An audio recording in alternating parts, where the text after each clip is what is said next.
Olá, boa noite. Vamos começar então mais uma reunião do nosso Clube do Livro. Hoje é a nossa quarta reunião e nós vamos falar sobre o encontro 3. Lembrando que nós estamos lendo durante todo esse ano o livro Oito Conversas para uma Vida Inteira de Amor, que é um livro que propõe que o casal faça 8 encontros para estabelecerem conversas abertas que podem mudar muito a realidade do relacionamento, porque permitem que o casal conversem sobre assuntos que muitas vezes o casal não conversa bem no dia a dia, e casais de todas as idades, todos os tempos de relacionamento podem se beneficiar dessas conversas. Então, a proposta do nosso clube é que uma vez por mês a gente leia um capítulo juntos e cada capítulo traz uma proposta de fazer um encontro com a nossa pessoa para conversar sobre aquele tema do capítulo. No mês de junho, coincidentemente, mês dos namorados, mês em que a gente acaba olhando mais para o nosso relacionamento, caiu o encontro 3 do livro, cujo tema é sexo e intimidade, deixa rolar. Então, hoje nós vamos ler esse capítulo juntos e refletir sobre alguns aspectos que o livro traz. Então, para quem leu aqui, me fala o que achou desse capítulo, já deixa aí nos comentários a sua opinião sobre esse capítulo. O que eu acho de mais interessante no livro é que ele traz assuntos que são centrais no relacionamento. São aquelas temáticas que geralmente causam adoecimento para o relacionamento e que, infelizmente, são motivos até de separações, de divórcios, de términos. E a questão da intimidade sexual é um dos principais motivos, quando o casal não está conectado nesse aspecto, não está sentindo que essa intimidade sexual é satisfatória, tentam várias coisas para resolver, acabam não conseguindo, e como essa intimidade é muito importante para algumas pessoas, alguns casais acabam terminando mesmo por esse motivo. Então, o livro começa, esse capítulo, né? O capítulo começa trazendo a história de 3 casais, com histórias diferentes e com formas diferentes de resolver a questão da intimidade sexual deles. Recomendo você que leia essa parte, que são histórias bem interessantes e talvez você se identifique com alguma delas. Não vou me aprofundar aqui nas histórias, quero mais ir para a parte das reflexões a respeito da intimidade sexual e também no direcionamento para o encontro, que a proposta é que você faça esse encontro com a sua pessoa. Mas eu destaquei esse trecho aqui da história do primeiro casal que o capítulo traz, é um casal hétero, Kátia e Ethan. E olha que interessante esse trecho. Para Kátia, o encontro sobre sexo e intimidade era uma forma dos dois se abrirem para o que curtiam e não curtiam ao fazer amor. Isso nos permitiu, nas palavras da Kátia, isso nos permitiu ter uma conversa de verdade. As perguntas específicas, escritas por alguém que não nos conhece, serviram de base para que fizéssemos nossas próprias perguntas. E isso permitiu que tivéssemos uma conversa realmente pessoal. Então, só relembrando que o livro foi baseado numa pesquisa que fizeram com vários casais, onde os casais se submeteram aos encontros que o livro propõe. Então, no decorrer dos capítulos, os autores vão trazendo alguns relatos de como que foi a experiência do casal, fazendo aquele encontro, conversando aquelas perguntas que cada roteiro de encontro propõe. Então, aqui a Kátia sinaliza como que para eles foi útil esse encontro, porque favoreceu para terem uma conversa aberta, que é justamente a proposta central do livro.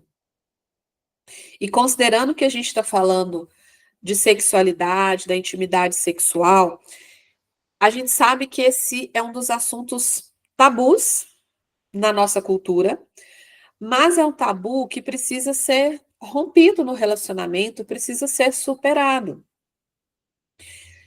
Toda vez que eu falar aqui no nosso encontro sobre intimidade sexual, eu estou falando muito mais do que a prática sexual.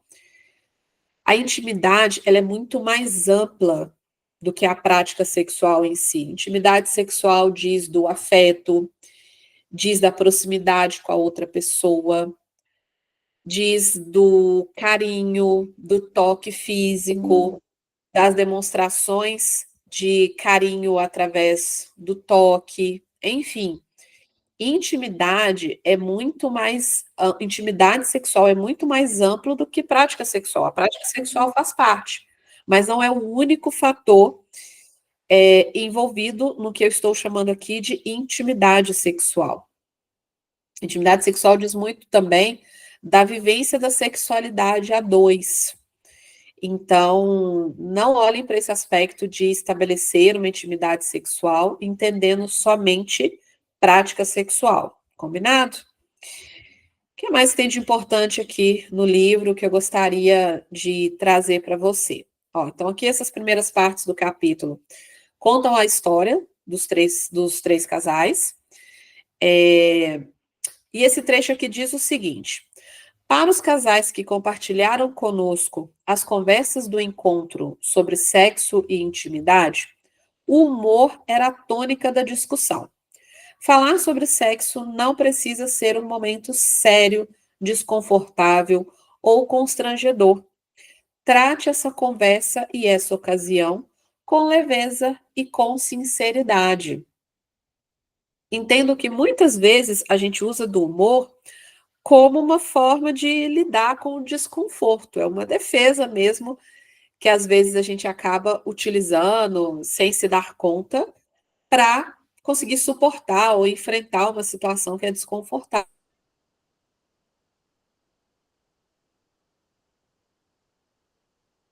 se sinta invalidada ou desrespeitada.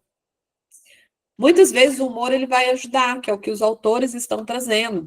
Vai te ajudar a dar um tom mais leve para a conversa, uma perspectiva, uma conotação mais lúdica para o assunto.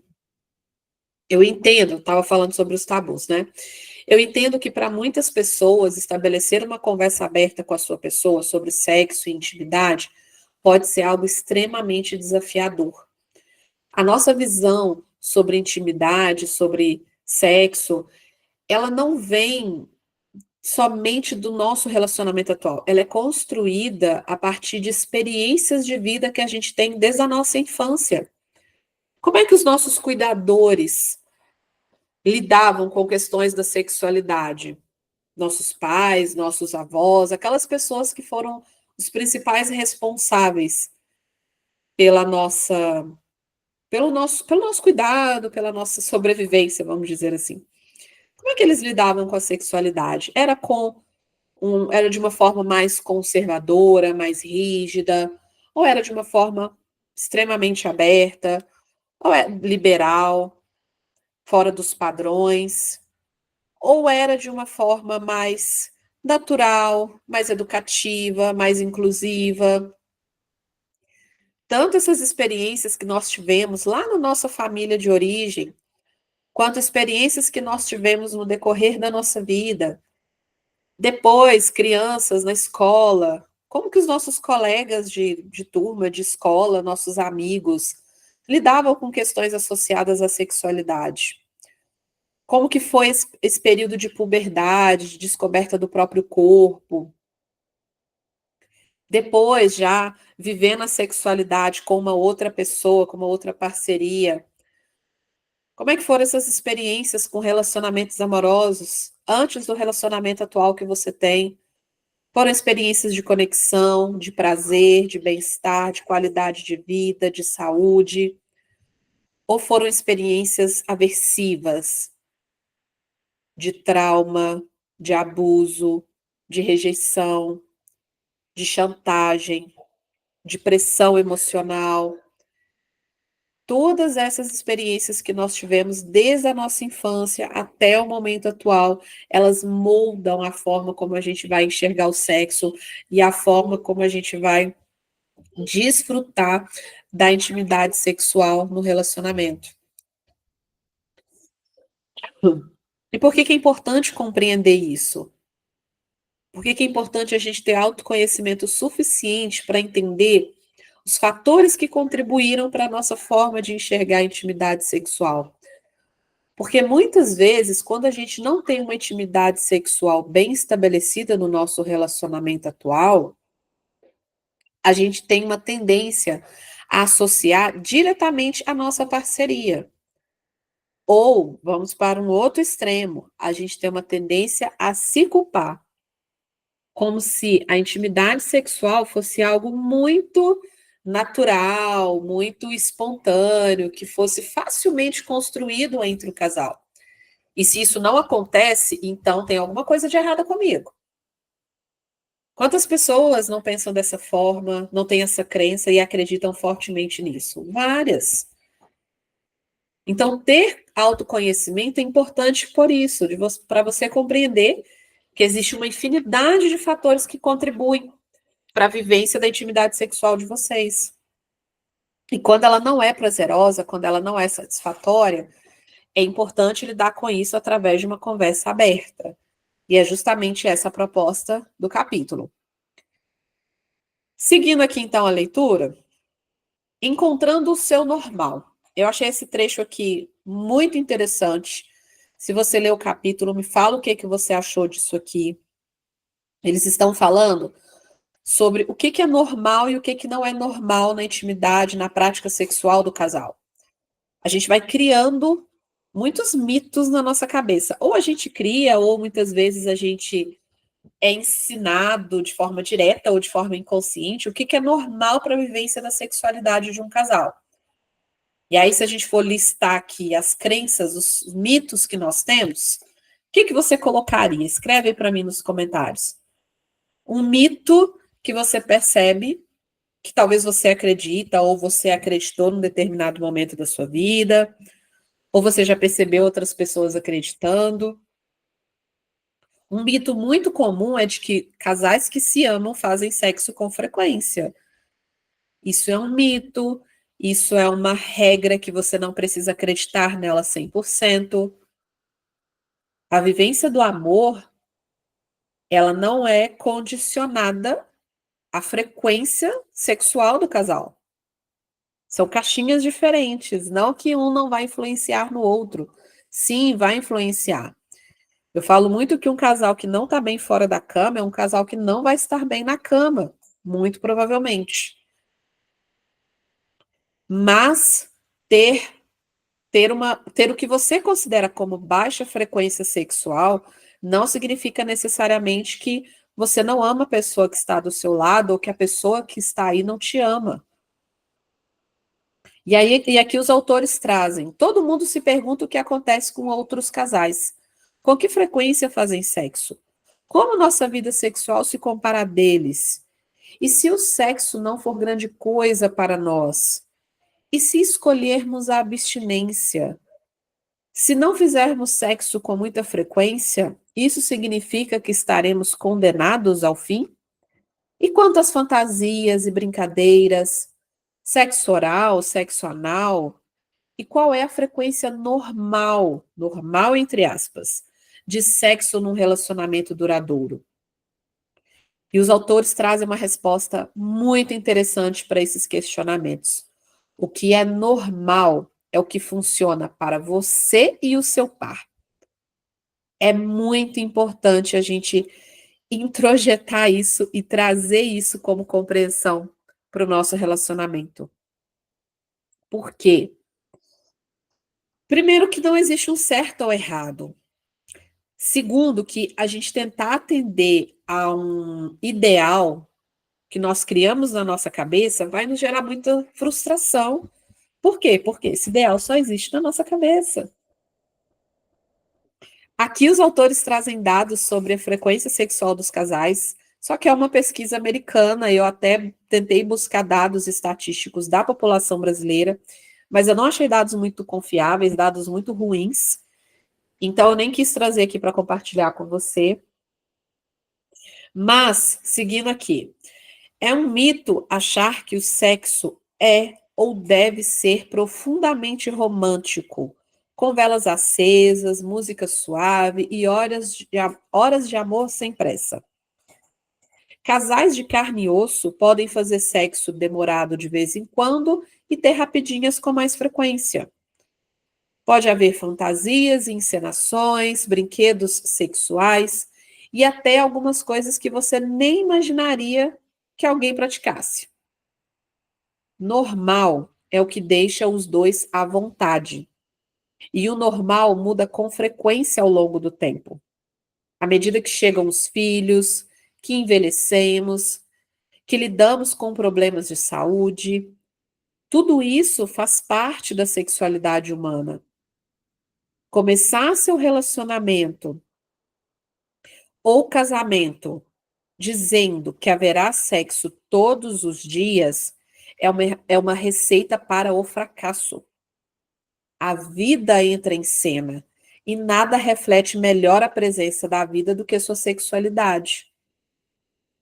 Então, olha o quanto é importante a gente dosar as nossas expectativas e não acreditar que o nosso relacionamento só vai ser saudável se corresponder a esse ideal de um romantismo constante, de uma alta frequência sexual.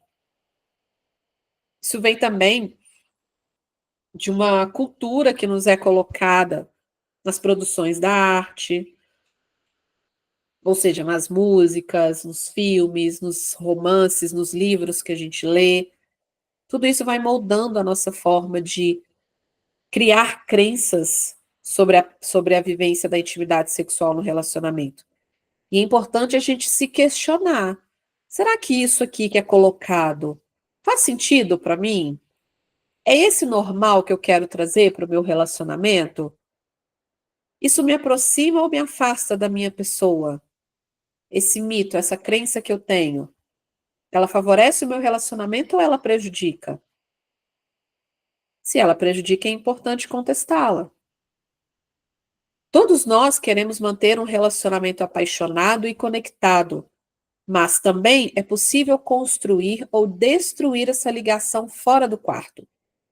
O mais importante é não deixar que o sexo se torne o último item de uma longa lista de afazeres, a obrigação final, realizada quando estiverem exaustos.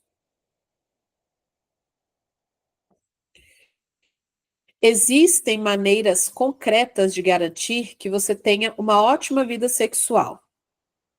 E aqui eles descrevem, a partir de um estudo com 70 mil pessoas de 24 países, os resultados que eles chegaram sobre quais as características que um casal que tem uma ótima vida sexual possui.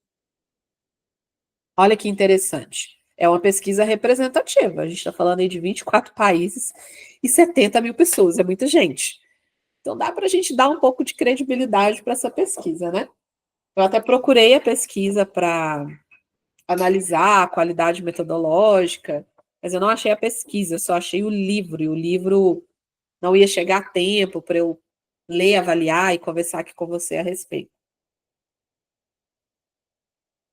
Mas cabe a nós avaliarmos esses critérios e ver se eles fazem sentido para a realidade do nosso relacionamento. Veja só essas características. Casais que têm uma ótima vida sexual. Dizem eu te amo para o parceiro todos os dias e são sinceros nisso. Isso faz sentido para você? Isso é aplicável no seu relacionamento? Você tem feito isso? Se faz sentido para a dinâmica, para a identidade de vocês como casal. Você tem feito isso com frequência ou você está negligenciando isso? Compram presentes românticos de surpresa um para o outro. Você tem a linguagem do amor de ganhar e de dar presentes? A sua pessoa tem essa linguagem do amor? Se tiver, façam uso disso, sem ficar presos a uma preocupação com o valor financeiro do presente. Mas foquem mais no significado, no gesto. E isso vale muito mais do que o valor monetário do presente. elogiam um ao outro com frequência. E muitas vezes, quando um casal escuta isso aqui, eu já ouvi isso em alguns momentos na terapia de casal, o casal traz uma crítica com relação a trazer certos comportamentos para o relacionamento, é uma crítica que fala que precisa ser natural, precisa ser espontâneo, se for forçado, não vale. E aí cabe darmos uma interpretação mais favorável para isso. Tem que ser espontâneo? Tem que ser do nada? Tem que surgir dessa forma tão mágica e romântica que no meio do seu dia extenso, cansativo de trabalho, você lembre que existe uma pessoa que é o amor da sua vida e que você precisa dar um elogio para ela e aí você entra em contato com ela e faz o elogio que você quer fazer? Tem que ser dessa forma? Ou pode ser um esforço consciente para prezar pelo relacionamento e pelo bem-estar da sua pessoa? Depende muito de como que a gente vê. Tiram férias românticas. E, de novo, não se prendam a extremos. Não, Samantha, eu não tiro uma férias romântica porque eu não tenho dinheiro. Então, eu não vou fazer nada. Não vou tirar um tempo para passar alguns dias com a minha pessoa. Não se prendam a esses extremos, ou seja, ou eu faço algo grandioso, uma viagem, um passeio de fim de semana, ou eu não faço nada. Não se prendam a isso. Férias românticas podem incluir passar alguns dias juntos em casa, se isso fizer sentido para vocês, se vocês entendem que isso favorece a conexão. Outras características: fazem massagens nas costas um do outro, beijam-se apaixonadamente sem motivo algum. 85% dos casais que amam sexo também beijam apaixonadamente. Demonstram afeto em público, dar as mãos, trocar carícias e beijos. Abraçam-se todos os dias. Apenas 6% dos casais que não abraçam tinham uma ótima vida sexual. Tem um encontro romântico uma vez por semana, que pode incluir se arrumar, jantar fora, trocar massagens e transar. Fazem do sexo uma prioridade e sentem-se à vontade para conversar sobre o assunto. Estão abertos a uma variedade de atividades sexuais, correspondem a propostas de conexão emocional e não entra num pensamento rígido ao ter contato agora com essas características. Um pensamento rígido que talvez esteja dizendo assim: ah, Samantha, então, para eu ter uma ótima vida sexual com a minha pessoa, eu vou ter que fazer uma variedade de atividades sexuais, mas eu não gosto, isso não faz sentido para mim. Lembrem do que eu falei lá no início. Procurem dar mais atenção e investir mais naquilo que faz sentido para vocês. Sexo depois dos filhos. O que os autores trazem aqui? Que casais que trabalham, que têm filhos, têm pouco tempo para passar um com o outro.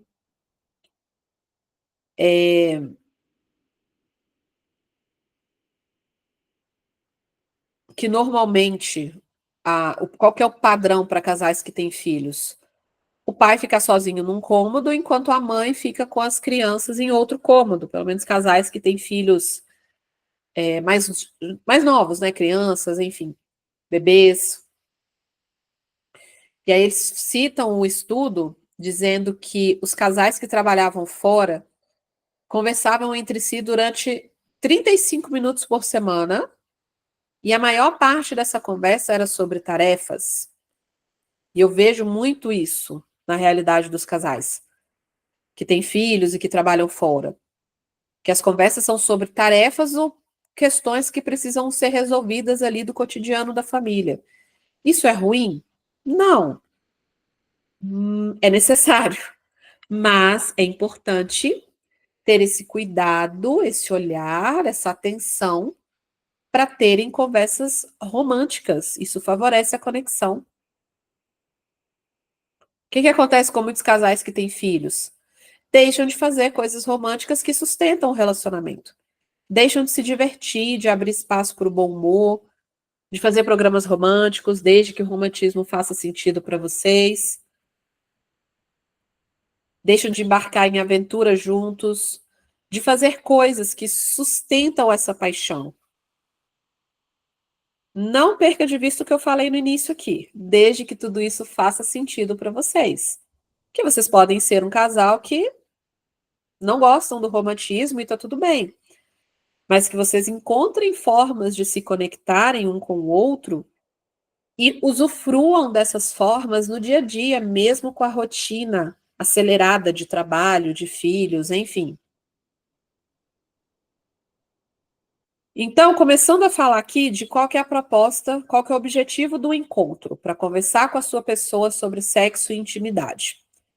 É falar sobre sua vida sexual e para criar rituais de conexão.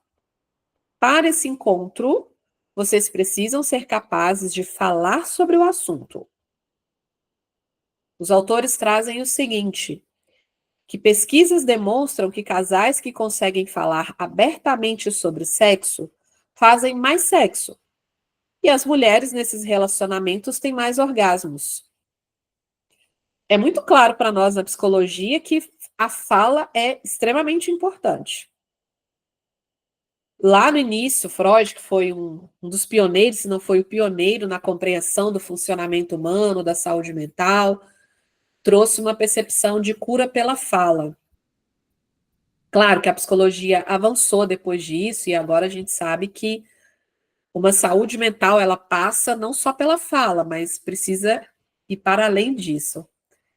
Mas é inegável a importância de se falar, de se estabelecer uma conversa aberta, uma conversa com interesse genuíno sobre o que a sua pessoa está falando para você, e uma conversa em que você consegue compartilhar com a sua pessoa suas necessidades, seus desejos, suas frustrações, suas satisfações, porque também não é levar só problemas e frustrações, enfim, mas também levar aquilo que é bom, aquilo que você gosta, aquilo que é favorável, saudável do seu ponto de vista.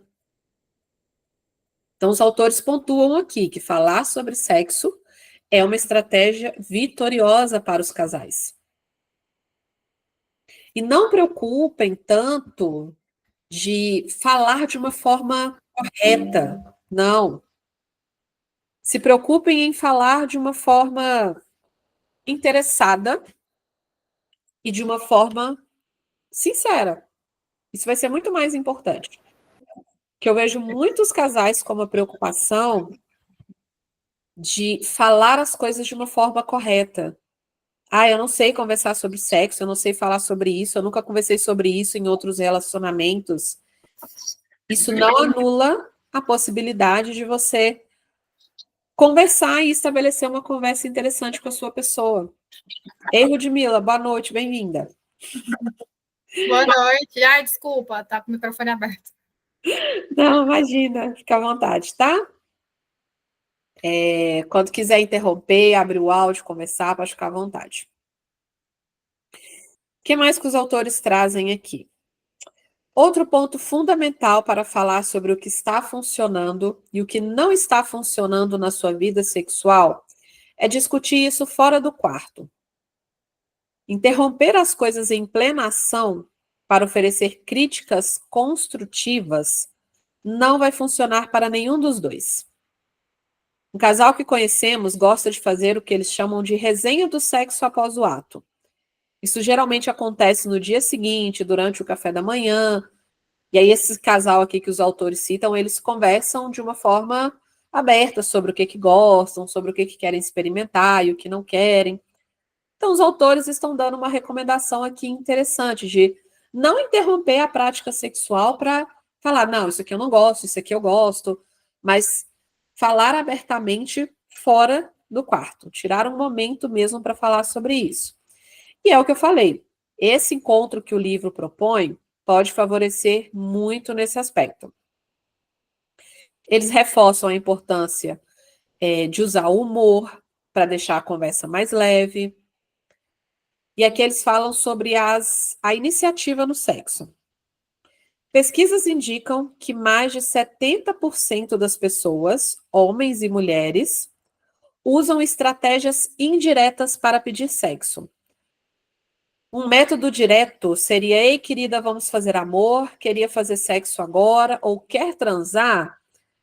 Mas apenas 30% dos casais, casados ou não, usam essa abordagem direta. A maioria das pessoas indica sua vontade com um toque, um abraço ou um beijo de um jeito que se resguarde. Em outras palavras, a gente quer que a pessoa adivinhe o que a gente quer, dá um sinal sutil e espera que a outra pessoa adivinhe.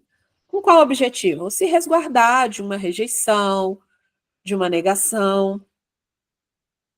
Isso tem essa característica positiva de realmente preservar, mas gera um ruído significativo na comunicação, porque você não está comunicando de forma direta o que você quer.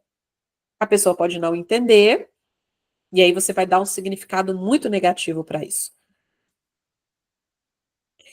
E aqui eles falam de uma diferença entre homens e mulheres, que eu não vou aprofundar aqui, porque isso é muito relativo. De homens pensarem mais em sexo do que mulheres, a gente sabe que isso tem possibilidade de ser uma realidade, apesar deles estarem se baseando aqui em dados estatísticos americanos, mas a gente pode olhar ao nosso redor e comparar a forma como os homens são estimulados, são incentivados desde criança a ter uma vivência saudável da sexualidade, em comparação a essa formação da sexualidade no universo feminino. A diferença realmente é significativa. Não vou aprofundar aqui nessa diferença entre homens e mulheres, como eu falei, mas eu destaquei porque, se vocês lerem o capítulo juntos, pode trazer algumas compreensões interessantes para vocês. E aqui tem um ponto que eu quero aprofundar um pouco mais, que é sobre aceitar o não.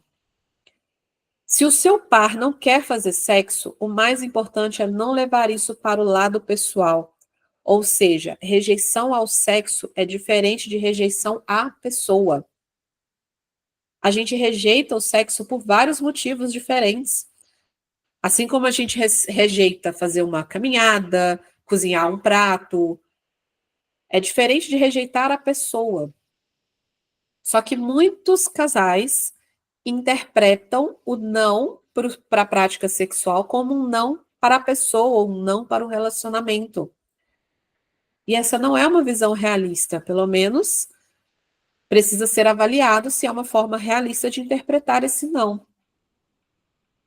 Os autores continuam: entre casais felizes, não há raiva ou ressentimento se um dos dois não estiver no clima. De acordo com a pesquisa que os autores fizeram, cada um de vocês não estará no clima em 25% do tempo em que o outro estiver. Encontrar um jeito de lidar com o não é fundamental para o sucesso do relacionamento. Encontre maneiras de ser afetuoso e de estar junto, mesmo que o sexo não seja uma opção. Nós estávamos falando sobre a intimidade sexual. Então, se a intimidade sexual é muito mais do que a prática do sexo em si, existem N formas diferentes do casal se conectar, de viver essa intimidade sexual. Aqueles casais que dominam... Tá, é aqui mesmo. Aqueles casais que dominam a aceitação do não, na verdade, acabam fazendo sexo com mais frequência do que aqueles em que um dos dois se chateia quando o outro não está com vontade. O não se torna algo natural, algo que faz parte mesmo da prática, da vivência da intimidade sexual, e não algo tão pesado, algo que tem uma conotação tão negativa sobre o relacionamento. Uma ótima maneira de responder ao não é perceber que isso não precisa encerrar a conexão. Pode-se dizer, e aí eles trazem algumas sugestões aqui. Obrigada por falar que não está com vontade. O que você quer fazer? Quer dar um passeio, ver televisão, ficar agarradinho? Precisa ter muita conexão emocional com a sua pessoa para conseguir fazer isso aqui. Isso é totalmente possível. E aqui, mais uma vez, eles pontuam a diferença entre homens e mulheres, recebendo não. Recomendo que vocês leiam. Vou acelerar um pouquinho aqui por causa do tempo. Mantendo a paixão. Há um jeito simples de manter a paixão fluindo em seu relacionamento: beijar. E aqui os autores apontam uma técnica que eu uso muito para casais que têm uma queixa de falta de proximidade, de intimidade, que é uma técnica que a gente chama do beijo dos 6 segundos. Segundo algumas pesquisas que foram feitas, 6 segundos é um tempo interessante para você conseguir estabelecer algum tipo de conexão, de proximidade com a sua pessoa. Então, a proposta consiste em você trocar um beijo de 6 segundos com a sua pessoa todos os dias. Que isso já é suficiente para tirar vocês aquele piloto automático e terem um gesto consciente de proximidade, de contato com a sua pessoa.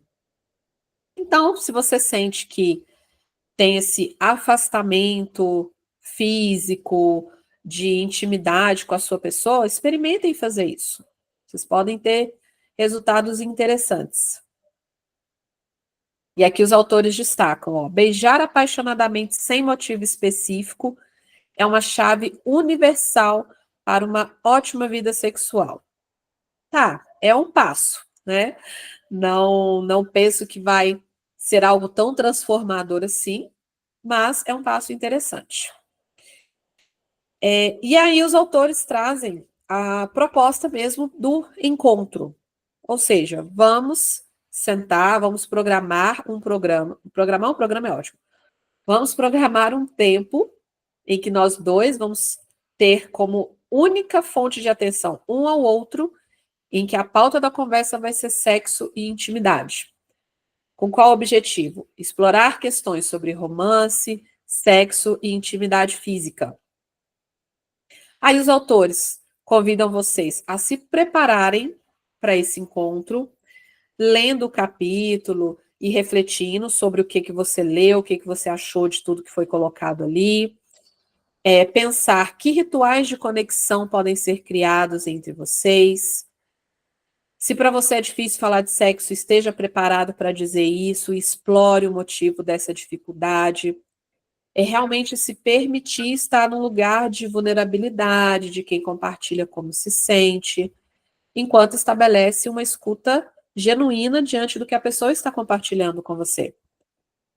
E aqui eles destacam uma coisa que eu falei também, ó, não há maneira certa ou errada de falar sobre o sexo. O primeiro passo é ter coragem suficiente para dizer o que se passa na sua cabeça. E eles dão algumas sugestões de locais, especificamente o jantar à luz de velas. Geralmente, os autores, nesse momento aqui dos encontros, eles dão várias sugestões de locais. Mas, aqui eles estão sendo mais taxativos de criar um ambiente mais intimista. Então, pode ser um lugar público, desde que vocês tenham privacidade, um restaurante romântico favorito, ou um jantar à luz de velas. E é interessante essa preocupação, porque vocês vão falar de assuntos muito íntimos, né? Aqui eles dão algumas sugestões para tornar esse encontro ainda mais romântico e sedutor, usar uma roupa sexy, observar o corpo da outra pessoa. Se fazer um encontro em casa, eles propõem de fazer o encontro nus, na cama. Então, eles dão algumas sugestões para tornar esse momento ainda mais especial. O que levar? Você deve ir com a mente aberta e uma vontade de ser vulnerável com a pessoa amada. Adote uma atitude do tipo sim e, em vez de sim, mas, em relação às ideias do outro. Ou seja, escute e agregue, some alguma coisa. E não tente contrapor, contra-argumentar o que a outra pessoa traz. Sim e significa que você aceita tudo que seu par diz como verdade para ele.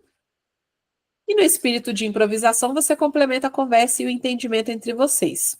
O sim, mas nega o que estiver sendo compartilhado. Se falar de sexo não for fácil, você pode escrever seus pensamentos sobre este capítulo e levar para o seu parceiro, que é uma proposta muito interessante. Aqui eles dão algumas soluções de problemas, que é importante vocês levarem como um plano B, se vocês esbarrarem em problemas muito significativos. E aqui eles vêm para as perguntas abertas para vocês fazerem um para o outro nesse encontro. São 8 perguntas. Primeira, pense em todas as vezes que fizemos sexo. Quais foram seus momentos favoritos? O que tornou essas ocasiões tão especiais? Outra pergunta para você fazer para sua pessoa: o que excita você? É surreal pensar que casais que estão juntos, às vezes há muitos anos, nunca perguntaram isso um para o outro: o que excita você? Muitas vezes não pergunta justamente pelos mitos que eu estava falando agora há pouco, de acharem que o sexo é muito instantâneo, acontece de uma forma muito natural. Então, eu já sei o que excita a outra pessoa. É assim com a grande maioria das pessoas, então é assim com ela também. Homens são assim, mulheres são assim. Então, essa série de mitos a gente vai carregando e leva para o nosso relacionamento. E esses mitos não dão espaço para a gente compreender como que isso funciona com a pessoa que está diante da gente. Então, são perguntas muito importantes. Como posso esquentar a nossa paixão? Como você prefere que eu diga que quero transar? Onde e como você gosta de ser tocado? Qual é a sua hora preferida para fazer amor e por quê? Qual é a sua posição favorita? São perguntas que a gente normalmente não faz e vai supondo com base no que a gente vai entendendo da outra pessoa. Só que muitas vezes a nossa suposição pode estar equivocada, e isso poderia ser amenizado com uma conversa aberta.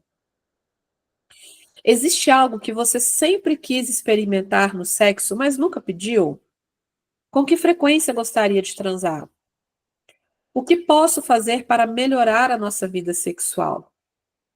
Então, são perguntas abertas, o que é extremamente importante para dar para outra pessoa a liberdade de responder o que ela quiser. Responder de acordo com o que ela sente, de acordo com os desejos, expectativas, enfim. E aí os autores dão uma sugestão de uma afirmação para vocês lerem um para o outro em voz alta, mantendo contato visual. A afirmação diz o seguinte: eu me comprometo a criar com você nossos rituais românticos de conexão, avivando a paixão fora do quarto ao expressar meu afeto e meu amor. Eu me comprometo a lhe dar um beijo de 6 segundos toda vez que nos despedirmos ou nos reencontrarmos ao longo da próxima semana. Eu me comprometo a discutir, explorar e renovar nossa vida sexual. Não subestimem o poder de falar palavras tão profundas e tão significativas olhando nos olhos da sua pessoa. A gente faz isso nos rituais mais tradicionais de casamento. Então, por que isso não vai ter um significado expressivo também num encontro em que só existe vocês dois? Na próxima reunião do Clube do Livro, a gente vai falar sobre trabalho e dinheiro. Outro tabu constante entre os casais que é falar sobre finanças. Mas o que eu gostaria de ter compartilhado aqui com vocês, de ter destacado, é isso. Espero que vocês tenham gostado de ter refletido, de ter aprofundado esse tema, que, como eu falei, é um tabu, mas que não é um tabu que precise assombrar o seu relacionamento. Vocês podem, sim, estabelecer conversas abertas e melhorar essa intimidade sexual de vocês, desde que vocês estejam dispostos. Rude, você quer acrescentar alguma coisa? Ou não? Tranquilo? Ah, você ouviu o Pedro aqui? Ele disse: fala que eu estou assistindo. Ah, olá, tudo bem, Pedro? Não, assim, eu acabei entrando atrasada, né? Porque eu estava em atendimento, mas achei bastante interessante. E nessa parte aí da diferença, né, entre homens e mulheres, eu acho também que tem uma questão cultural muito forte pela forma como isso é estimulado nos homens e como é estimulado nas mulheres, né? Mas mesmo eles tendo essa estimulação mais precoce em relação à sexualidade, a gente já tem um outro problema que é como que essa sexualidade foi estimulada no decorrer do tempo, né? Muito consumo de pornografia, falta de oportunidade de falar sobre os sentimentos, falta de sensibilidade, como se tivesse ali aquela obrigação de ser viril, de ser macho. E a conta acaba não fechando, porque aí o homem tem que pegar aquele tanto de mulher e a mulher tem que ser virgem e se guardar. E aí, tipo assim, a conta não fecha. Aí vira uma bagunça que quando vai para o relacionamento é difícil de alinhar, né? Mas é super possível, assim. E achei muito bacana a leitura, a sugestão também. Muito legal. Esse assunto é necessário, faz parte, né? É importante ter prazer. A gente precisa. Interessante essa sua pontuação, Ruth, como que o homem também sofre com isso que é imposto para ele, o quanto ele precisa performar.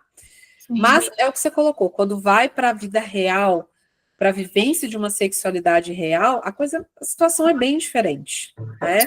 Cada um tem suas dificuldades, sua autocobrança excessiva, e se o casal não consegue estabelecer uma conversa aberta, de cada um compartilhar o que está sentindo, ficam duas pessoas ali, cada uma vivendo seus próprios fantasmas, assim, sozinhos, quando, na verdade, um pode ajudar o outro, um pode ser colaborativo com o outro.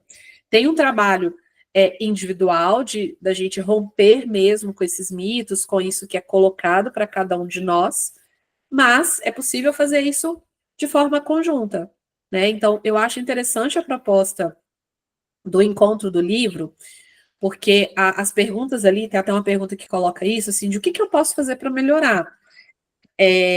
Então, coloca a pessoa nesse lugar de colaboração mesmo, de estou aqui, vamos junto, vamos ver o que é possível fazer. E é isso. Obrigada, viu, pela sua contribuição aí na discussão. Que bom que você gostou. Eu que agradeço. No mês que vem, então, a gente vai falar sobre dinheiro, terceira semana de julho, então vai ser no dia 15 de julho. A gente vai ler juntos o capítulo que fala do encontro 4.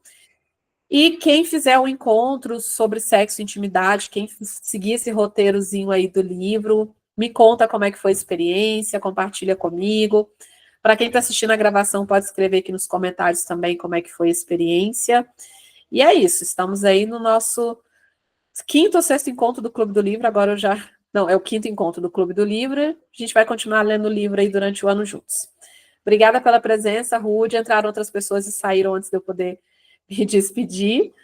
Mas é isso, a gente vai se falando. Beijo para vocês. Tchau, tchau.